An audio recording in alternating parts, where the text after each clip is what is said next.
Sugar ಫ್ಯಾಕ್ಟರಿಯಲ್ಲಿ ನಡೀತಾ ಇದೆಯಲ್ಲ 30,000 ton ಅನ್ನ ಕ್ರಶಿಂಗ್ ಮಾಡಿದೀವಿ.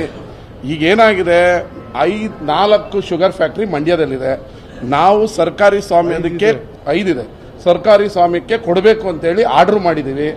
ಅದಕ್ಕೆ ಏನ್ ಮಾಡ್ತಾ ಇದ್ದಾರೆ, ಮೊದಲೆಲ್ಲ ಅವರು ಈ ಖಾಸಗಿಯವ್ರು ಏನು ಕಬ್ಬು ತಗೋತಾ ಇದ್ರು ಅವರು ಎತ್ಕಡ್ತಾ ಇದ್ದಾರೆ ರೈತರನ್ನ.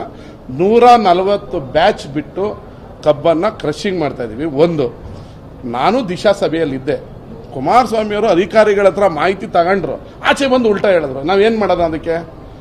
ಈಗ ತಮಿಳ್ನಾಡಿಗೆ ಹೋಗೋದು ನದಿ, ಅದು ನದಿಯಲ್ಲಿ ಹರ್ಕೊಂಡು ಹೋಗೋದು, ರೈತರಿಗೆ ಬರೋದು ಕಾಲುವೆಯಲ್ಲಿ ಬರೋದು. ನೀವು ಎಷ್ಟೇ ನೀರು ಬಿಟ್ರು ಹುಲಿಕೆರೆ ಬುಗ್ಗ ಅಂತ ಒಂದಿದೆ, ಅಂಡರ್ ಗ್ರೌಂಡ್ ಅಲ್ಲಿ ಬರೋದು.